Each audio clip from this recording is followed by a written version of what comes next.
Now we're rolling. Rolling. Right, let's go. And join.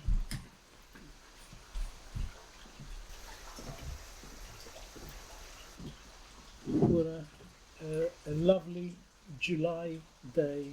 This is summer. We're now in Panos Garden, right? Yeah. We're now in your garden. We've gone from Ali Pali. Come down from the mountain. We've come down from the mountain. We walked all the way back, actually. See, yeah? We with our cup of tea and our jacket. Well, I've got a jacket on. He's all right. He's a Rambo. And we're in his garden. Yeah. So you're going to hear a little bit of sound effects in the background, which is the rain. Cheers. Yeah. So where were we, Panos? Were we thinking about politics and your music? Yeah. Any songs that you wrote specifically to have a go at something or someone or a situation? I think a lot of my songs are like that, but generally speaking, I don't really consider my songs to be political with a small p, but not political as in they're aligned to this party or that party. I would always like to be in opposition to whoever's in power. But obviously, I think a lot of songs can be misconstrued. So a song like Vragama for me is political. It's disguised in satire.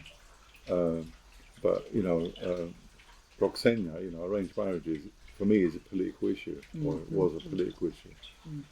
Fortunately, a lot of young people don't have to endure what our generation had to endure, or most of us anyway. I think it's good to do that kind of approach to writing lyrics. However, I don't see myself as a political artist. I see myself more as a... What's the most political song you've ever written? I don't know if I can see it like that. I definitely think one of the most moving songs I've ever written as a piece of poetry, and had a big impact in terms at the time, in terms of sales, surprisingly, was When Cyprus Becomes One, because that was featured on a compilation that came out in 1993 called One Hell of a Storm, which is what's going on here. Not quite a storm. Not a storm, but it's raining. Yeah. And that was by a company called Tone and Groove, which was based out of Tottenham. A friend of mine called Tony Coleman. He did a compilation of poets, and there was about 12, 15 poets on it. Teamed up with the musicians they wanted to work. So I said, I want to do this track with Sugar. And he did this amazing ambient background, he set the scene for the poem for me. So When Cyprus Becomes One was on an album that sold 20,000 copies. Wow. So that's my most successful song to date, ironically, I don't think, though, that I can measure songs in terms of how political they are, how political they're not. I think quite a lot of songs are. They're talking about day-to-day life. Are you saying in that song, when I die... Yeah, that's it, yeah. When I die, bury me somewhere in between. Yeah. Do you still feel like that? I don't know if I feel the same way now. I was quite, I would say when I was in my 20s and 30s, I had a lot of nostalgia and a lot of romanticism. I'll still perform that piece now, but I'm not sure I feel the same way now. Definitely feel betrayed by politics, because the fact that we're still in the same situation that we was in 30 or 50 years ago, you feel like you're, as a citizen, as a human being, you feel a bit betrayed by it. So, where do you see Cyprus in 30 years' time? What do you see happening? Well, what I'd like to see and what will happen, maybe probably two different things. What would you like to see? I'd like to see the island reunited as one. And the population? I don't know what the population. I don't want to speak on anybody's behalf, but I actually think we'll be in a worse situation than we're in now. You think so? Yeah, irrespective of what I would like to see, because unless we start having goodwill on all sides to solve the Cyprus problem, then things are just going to get worse and worse, and they are now. People arguing about who goes and puts petrol in the north, people are being sort of scapegoated for going shopping. The only reason they're doing it is because things are so expensive, and the economic crisis around the world has made the cost of living so high. And I think most people would, will jump at the chance of getting a cheaper deal. I'm not saying it's right. I'm not saying it's wrong. I don't. And we got going in it. But I don't like it the way various people are making this into. We live in a society that we've constantly had this culture of sort of muting out the so-called traitors, and the people that you're muting out are not actually traitors. And this goes back to the 1950s as well. You've been in London now for 2 or 3 days. Has anything come into your head where you thought, oh, I can write a song? Definitely, yeah. That's a good question. I saw a piece of watermelon on the street today, and it was the oddest thing to see a slice of watermelon in a Haringey street. That would definitely, and of course, I can't forget it. Your fig tree, Your fig tree. I don't know. When you brought me around there, you said to me, "You got to see my fig tree," and I looked at it and said, "I've got about 5 figs on that tree, and they're all my giles. All my giles are not even figs." So I mean, a lot of things about London, a lot of places inspire me. I travel all the time, but London has got a very special magic for me, a very special role, in my life. I lived it for half of my life. I'll always be inspired. Fig tree is the cursed tree. Jesus cursed the fig tree. I thought that was the apple tree. No, it was the fig tree because he was hungry. He saw a fig tree, and he went up to it, and there was no fruit there, and he cursed it. But it was the wrong time of the year. Wrong time of year, man. What do you expect? But it is the cursed tree, and I think you should write a song about the cursed fig tree. No, I'm probably going to get inspired when I get back home. Yeah. So when you saw the watermelon, what's coming to your head? It just looked very strange, this sort of semi-eaten watermelon. Somebody took a slice off the top, and it was kind of like this, and it was just sitting in the middle of the road. I took a picture of it, and it just signified something for me. It's a bit like being a fig tree and you're planted in the Arctic. I think I used that line in the song about my second album. It was Home, Beyond and Behind. It was actually a poem I wrote, and it sort of explains the return of the repatriated Cypriot going back, because you were like a fig tree in an Arctic storm. I never really felt completely acclimatized in England. I don't mean it about the lousy weather. I never really felt at home. So this doesn't want to make you feel like you want to come back here? No, I wouldn't come down back tomorrow morning, mate. But I'm going back to the Fudman. It's 39 degrees. And you can see it gets very, I do feel that this, I don't know. I've got to be really straight with it. I don't feel at home anywhere, because I'm treated. I grew up here. I was treated like a foreigner. I went back to Cyprus and I was treated like a foreigner in a different kind of way. You've written a song about that? Yeah, I've written a few songs about it. They used to call us Charlies, which a lot of us didn't like. I certainly was very vocal about it. Didn't win me any friends. Probably made me a lot of enemies. But I don't see the big deal about Fakay Losas, or they say, and I say Fakal Nusso, because do I go up to someone like Andy Kershaw and say, "Oh, you speak with a strange accent because he comes from Manchester"? No, we grew up in an environment in England where we had, at least that's something that my parents taught me, was to have tolerance. And I find Cyprus quite intolerant sometimes compared to Britain. I'm not saying Britain's, as I said before, I felt very foreign in England, especially with my surname. I remember going for jobs when I was 16, 17, thinking, and there was very high unemployment. Summer jobs, in factories and stuff like that. Phoning around, and the minute you say, "Oh, my name's Michael, Haji Mike," and I want to apply for a job, they knew straight away you was a foreigner, because you had to them a funny name. To us, it was a normal name. So I had a lot of those sort of experiences. I wouldn't say that's universal for all Cypriots. I think we have different kind of experiences really. But there was a lot of discrimination, and I felt that when I went back to Cyprus to some degree. But Cyprus is my home. It's where I was born, and I felt in going back, and I don't regret going back. I felt I could make much more of a contribution there. And I found the media in Cyprus in the early 90s. It's not like that now. It's become very cliquey. And big thanks for the world of social media, because you can express yourself. But back in the early 90s, it was really easy to go into a radio station and say, and they thought I was a bit crazy, like, "Carlo discos," and no one had ever done this before, with a, pair of shorts on and a t-shirt and, sandals or something. They didn't really know what to make of me, and no one ever walked up to someone and said, "This is my release, Carlo discos." So they embraced it really big time. And I didn't have that kind of reception in the community media here at the time. I think it was very conservative, with possibly with the exception of the Barigagi, who I used to write for. And they didn't. I'm not saying they wrote about me because I used to write for them.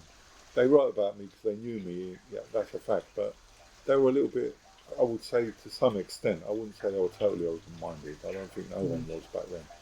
But there was this phobia to anybody doing anything in English. Yes. Especially in a musical sense. But on the other hand, everybody loved George Michael and Cat Stevens, But if you was sort of a very unknown person from the community, they treated you differently. Do you see media in London now, like LGR and Barigagi? Do you see it differently? Do you think it's changed? Yeah. Especially LGR. I think LGR is a lot more open-minded than it was.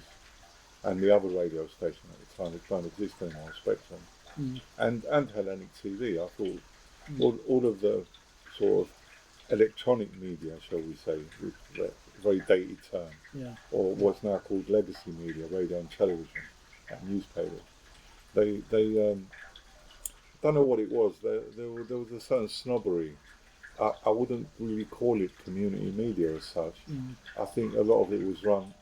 And I'm not knocking people for setting up their businesses, but a lot of it was run primarily as a business, and it wasn't really run, to develop the community or to service the diversity of the community, and I think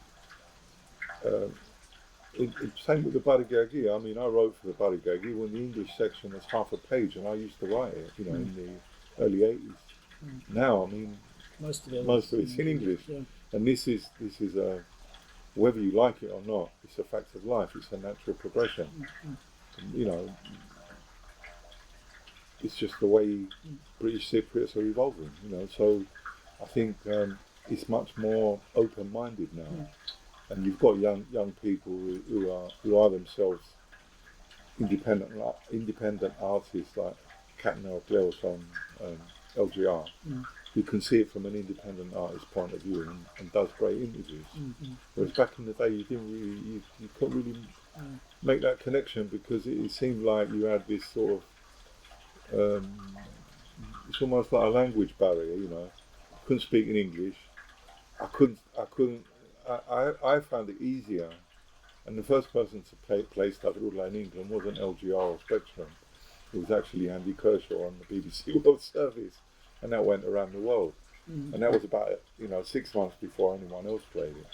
So, I worked more with that kind of media. And it really, for me, it really paid off. So I got on, I was featured on BBC's Rhythms of the World. And that was based on my first ever single, Wasana Cordigan, which wasn't exactly my best single, So, a lot of things, And I don't mean it from the point of view of the people I worked with. I mean it more from the point of view of the idea of what I was doing wasn't very developed. So what's on the pipeline? What's coming up? Well, I don't know. What's on the pipeline? I'm going home tomorrow. You're going home tomorrow? I ain't staying here, I tell you. You're going to miss it when you go back to Cyprus? I will miss England. I will miss London, I must confess. I miss my friends. And I miss a lot of really special people. But I don't miss the weather, not one bit, and I don't miss the stress. I went on the underground yesterday and it just stressed me out. I don't like that. I much prefer the overground actually, if it's running. Yeah. Which we experienced yesterday. But so what project are you? What am I doing next? Well, I'm working on another book which is called Bob Marley's Revolutionary Discourse. Okay. 1980 was when Bob Marley did 3 very historic concerts in Zimbabwe, in Ireland, and in Italy. I have to finish that as a book proposal and start working on it. And I'm doing quite a lot of gigs around Cyprus. I'm playing this week. Thursday I'm playing in Aloha, which is a place right next to Blue Spice in Bernera, which is a wonderful little bar right opposite the beach. I do a couple of reggae parties there every year, every summer, usually summertime. Saturday I'm playing at Dasos Mitsobulos Park. That's a little rare groove reggae thing in the park, doing it in the park, Volume 2. Volume 1 was actually just after the end of the first really harsh lockdown. Because we had it a lot harder than you did. We had SMS passes and all this rubbish. Yes. And so we was really confined to our houses. And just when it was relaxed in the summertime of that year, this friend of mine, Marios, he's got a little cafe behind the University of Cyprus, Nicosia in Academia. And he said, "Do you want to do a little party in the park?" And I said, "Yeah, let's call it doing it in the park. It's a song I really like." And we had 300 people. It was scary, Like, I didn't get COVID from it, but it was really scary doing it in a way. But it was so liberating because it was the first party I did in about a year. So I'm doing that one next Saturday, and then I've got the following Saturday I'm playing at the Anti-Fascist, Anti-Racist Festival, which is an annual, been going for about 7 years I think, in Limassol. It's an annual festival. And sadly, fascism is on the rise everywhere around Europe, and it's something I believe in fighting. So I'm taking part in that for the first time this year, and I'm really looking forward to sharing some of the songs from Acoustic Poetry live on my guitar. I've got a lot of other gigs coming up after that as well, but I want to try and take, as much as possible, I'd like to take August off and get back into things, mainly because last year I worked straight through the year. So I wrote the book May, June, July, August, September, 5 months writing it. And then I went straight into teaching my normal semester. And towards the end of that, I started doing the proofreading of the book, which was finished just before Christmas. So it's been, and I've done a lot of travelling this year. I've been to Jamaica, I've been to Sweden, Lithuania. I've done a very successful launch at the University of Nicosia. I did another online lecture at the Open University in London. It's been quite a busy year, really. So it would be nice just to have some downtime with the family, and walk the dog on the beach or something. But, is that what you do to chill and relax? Yeah. I mean, I'm quite. I don't. I've always been like this, really. I do a lot of gigs, but I don't go to a lot of gigs.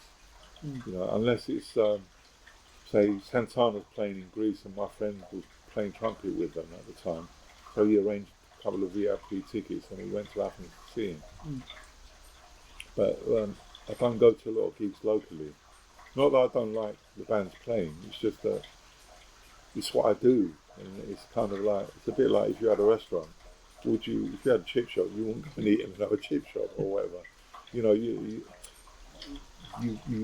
especially music, strange as it sounds, usually we spend a lot of our times in front of speakers or behind speakers listening really loud. And the last thing you really want to do the next night is go out and listen to loud music. So I've been like that for quite a long time. If it's something I really want to do, I'll go, but very few times that I'm going to do that in Cyprus. If the guy who does the announcements and the music at White Hart Lane, the new if they said he has to ask a football question. We're going to play one of your songs. Funny, isn't it? Choose one song. Shit. That's a very tough question. You got 70,000 listening to It would have to be Vragaman. It would be an adapted version of Vragaman. It would be Oh Tottenham, oh Tottenham, oh Tottenham. So it would have to be like that, yeah. I was thinking of doing that actually, but I didn't do it. Yeah. You know why? Because Sugar was a big time gooner. So I know he's going to... No, I couldn't do it. Do you ever adapt songs on the spot? Yeah, I've had people. I had very odd requests sometimes. Yeah. A few years ago, I can't remember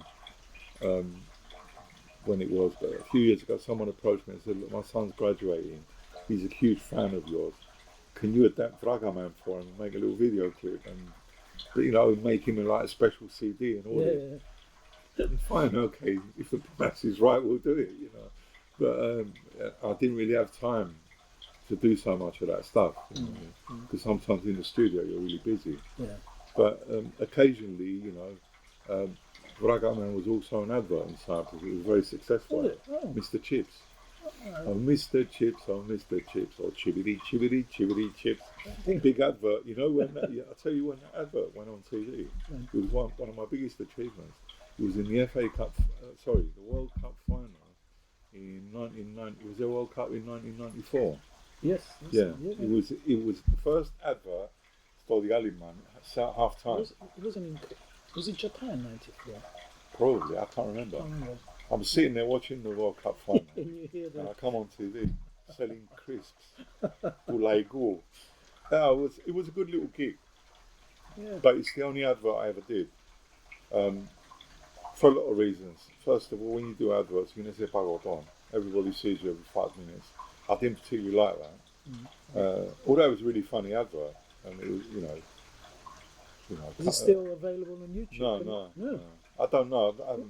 I've probably got a copy somewhere, but I don't know. It was very, very successful for about a year, and they wanted to renew it, and they didn't like the fact that I wanted. Because in Cyprus, right? I don't know if it's the case now, but back then in '94, even the money we got paid back then was very. They thought it was exorbitant, and I asked for half the amount for the renewal, and the company didn't want to pay it, so I didn't let them do it.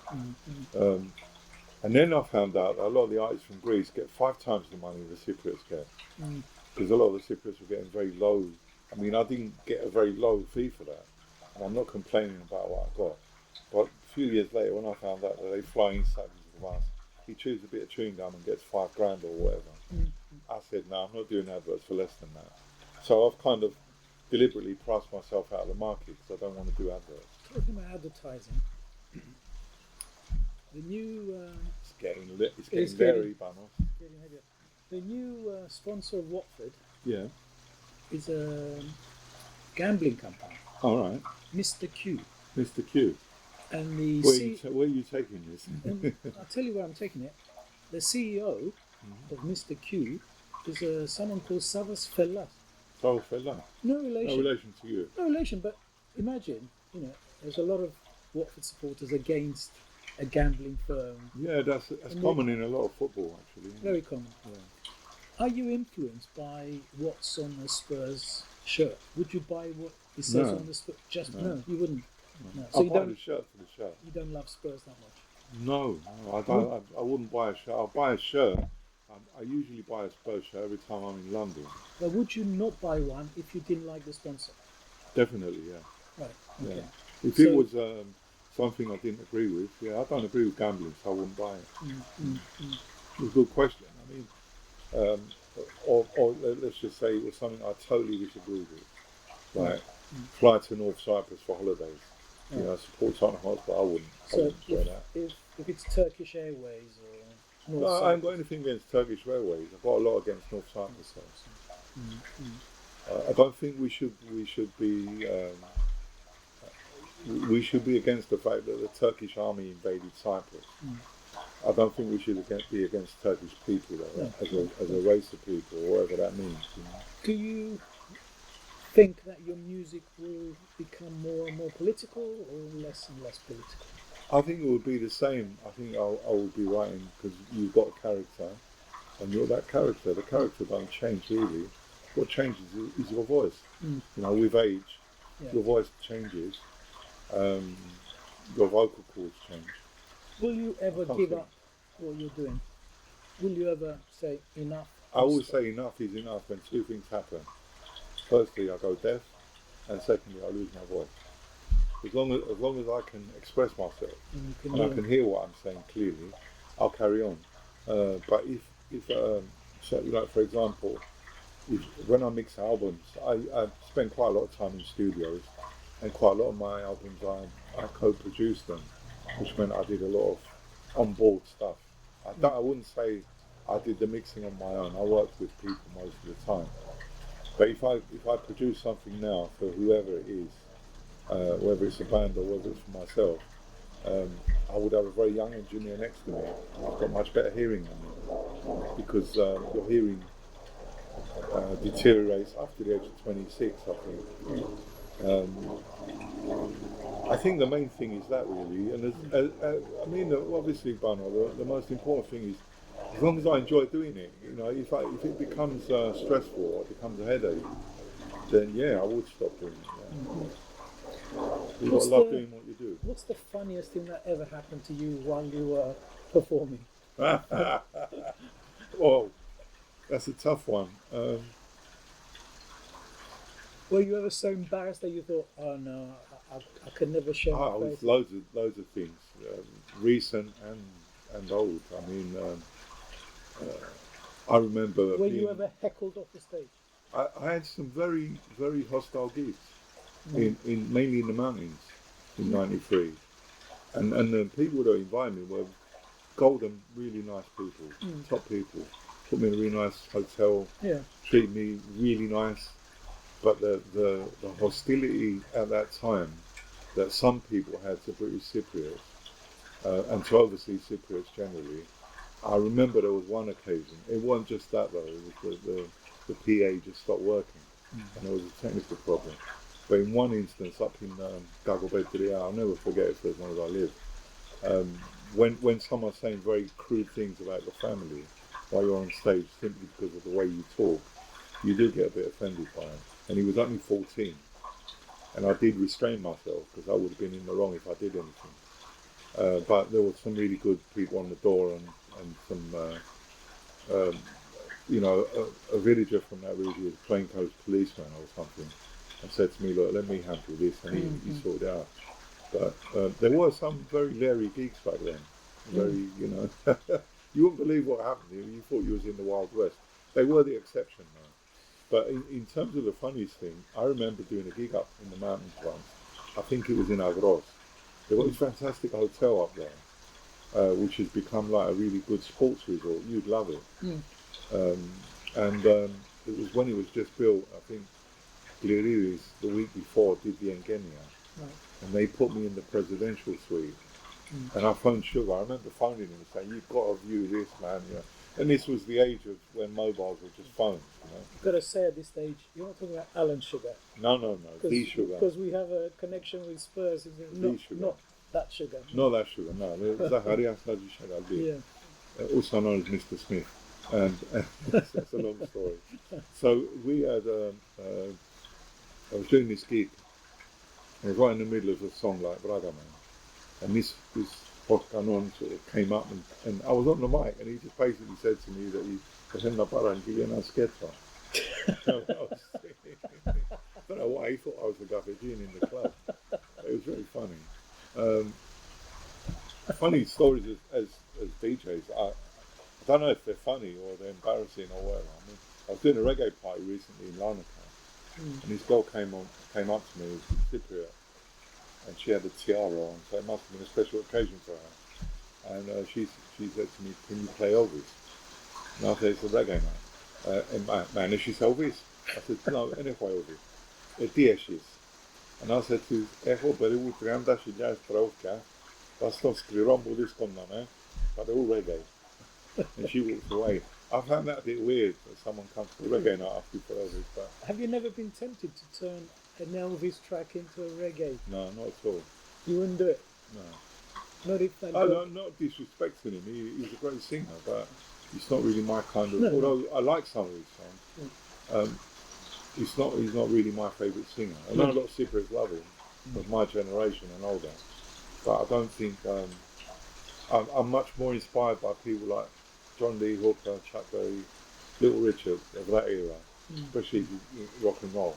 John Lee Hooker mainly because he's a great blues artist, but I never really liked Elvis. No, it's a funny thing though. Music, it's very subjective. Yeah. And I'm at an age now where when people ask me for an opinion of their music, I prefer to say, are you happy with it? What do you mean, am I happy? Well, what do you think of it? What do you think of it? Yeah. What does it matter what I think of it? Yeah. If you're happy with it, it's irrelevant what I think of it. If you really want me to tell you, I will tell you what I think of it. and I will be, very brutally honest. But also, if I think something is, for me, the best rap artist that ever came out of Cyprus is Julio. If I think Julio is brilliant, he's a friend of mine from Limassol, young brother, he's a great rapper. If I think Julio is brilliant, I say he's brilliant. If I think someone isn't brilliant and they've got mistakes in their flow or they're badly produced, I prefer to tell them. But the first question I would ask them is, are you happy? So if you're happy in yourself with what you're doing, what does it matter what I think? So think about an average song you've done recently. Average. How long did it take from start to completion of the project? There's no formula. I know, but is it a year? Is it a... No. If you're talking about just writing a song on a guitar, that can be anything from 3 minutes to 20 years. Right. I can have an idea. I've had songs on that album with Dub Caravan, Virtual Oasis. There's a song on there called Human Being, which is all about what human beings do to each other and what they do to the birds and the bees and the trees. You know? Yeah. So I had this saying in my mind from about 1982. Birds and the bees and the things we do to trees. Things we do to trees. That's right. Human being. That's the chorus. Yes. Right?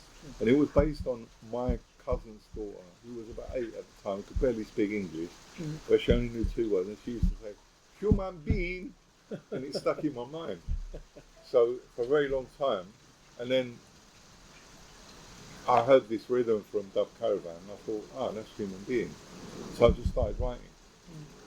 Sometimes songs just flows. 5 minutes, I'm done. A song like Georgina took me the best part of 4 years to actually get it into the shape it's in. Mainly because I kept changing it. But little tweaks here and there, little sayings, little this, little that. Is it the lyrics that come into your head first, or the music? Depends what I'm doing. If I'm doing it, if someone sends me a dub rhythm, the rhythm, I tend to scat over things. And I relate a lot more to bass lines and rhythm.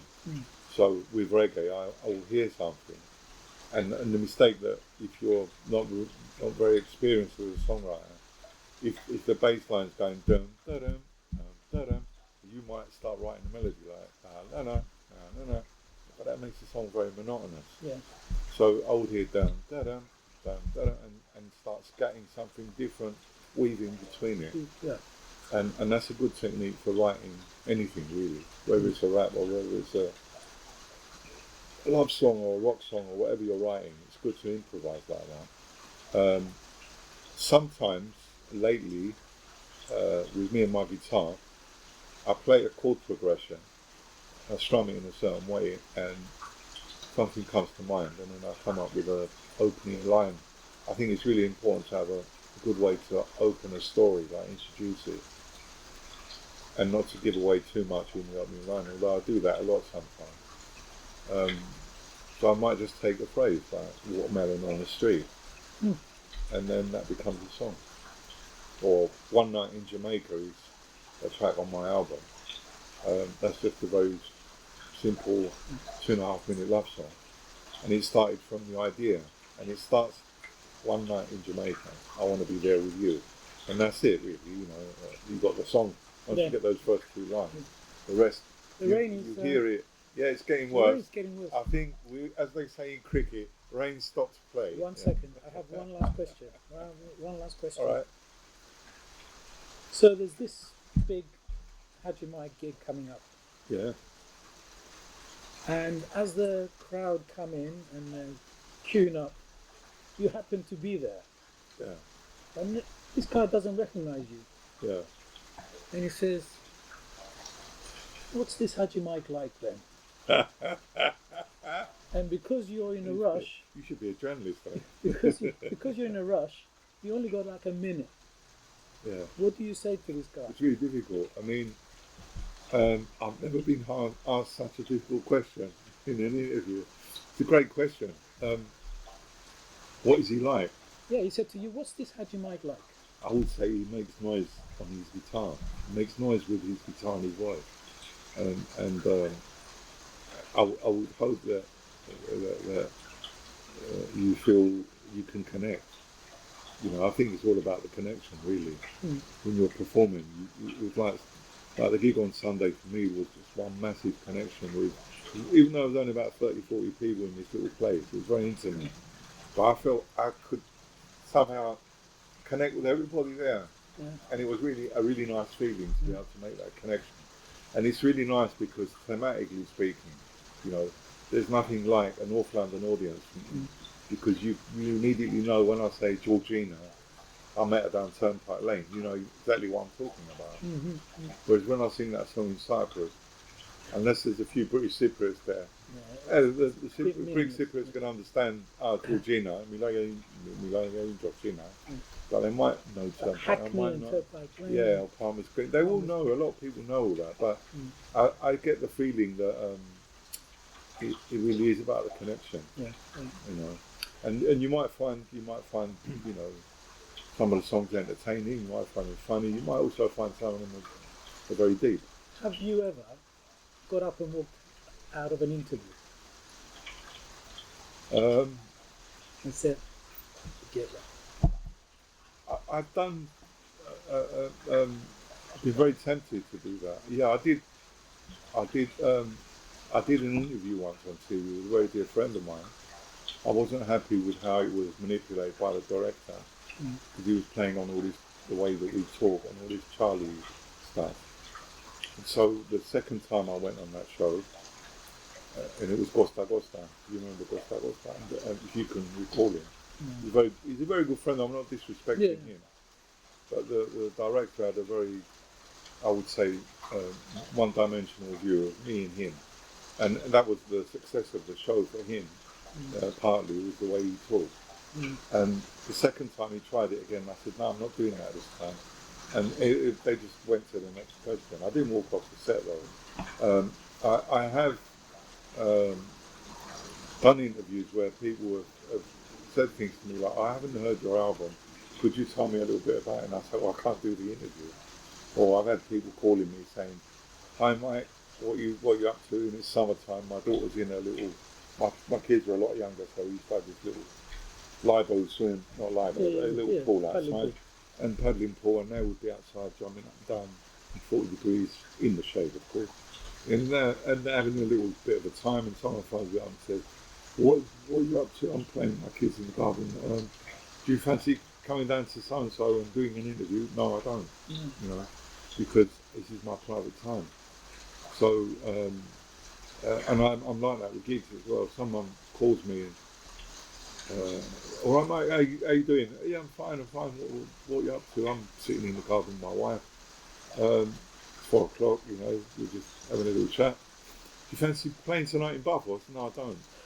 "We'll pay you." "No, I don't." You know, sometimes you have to put your life first, you know, and not be, I would say, desperate for money. And I'm not desperate for money. I never have been. There's times when I haven't had money, especially when I was living in London and trying to make it as a musician. But I wouldn't go to the extent of I'd do anything for money. I don't believe in that. That to me is prostitution. So yeah, I mean, there are times like that though, where I do feel that more and more with media, especially when I do interviews and I've got a new album out and all they want to talk about is Raga Man. And I try and turn the discussion to the new album rather than, you know, the first. You can't get away from it because everyone knows the song, so I will be known as Mr. Braga Man for the rest of my life. But it's almost like you're pigeonholed. Yeah. And I don't like being pigeonholed. I like the fact that I can do what I do with the guitar, or I can do what I do as a DJ. Because when I DJ, I don't use the mic that much. You know, if someone wants me to sing and do that, it's a different story. So DJing is one thing, performing live with a guitar is another thing. Doing voluntary work, you know, for good causes, philanthropic, that's a different thing. I do a lot of that. So I have to sometimes, and being an academic, a completely different thing. You know, I've done things recently on the book on Bob Marley, and people also know that I'm a performer. But do you fancy singing a song? No, sorry, I can't do it. Although in Jamaica I did perform one of my poems because the dub poet who was meant to turn up didn't turn up, and they said we haven't got a poet, and I said, oh, I can do it. So I performed Mihalagi, which was the first poem I ever wrote, really. Well, the first one I wrote, but it was the first one I performed, and it really is my manifesto in terms of poetry. And I recorded that with my very good friend Tony Mutley's nephew, who is a wonderful music producer, who lives in, I don't know where he lives now, but somewhere in London. Palmer's Green? No, he don't live in Palmer's Green. Hackney? No, he's probably, no, I'm going to get it wrong because I think he's moved. But he used to work at Soul to Soul Studios. All right. He's a really good sound engineer. Okay. Great guy. Well, I'll tell you what, I'm getting cold here, you know. And I'm glad I don't want to ruin my camera. I'm glad we didn't buy tickets for Wimbledon today. Yeah. Because we wouldn't have seen anything. Anyway, Rain cancels play. Rain stops play, that's for sure. The Match abandoned. covers have come on. And then that theme music comes on, and that's the end of it. And we watch a repeat of, you know, whatever. Yeah. Yeah, I mean, this is... McEnroe and this is Connors Wimbledon. again. This is real Wimbledon weather. It is amazing. Yeah. I would like to say over and out then, yeah? Thanks a lot for everything. Thank you very much for opening your heart and I know, giving and me it's some of wonderful the real... interview.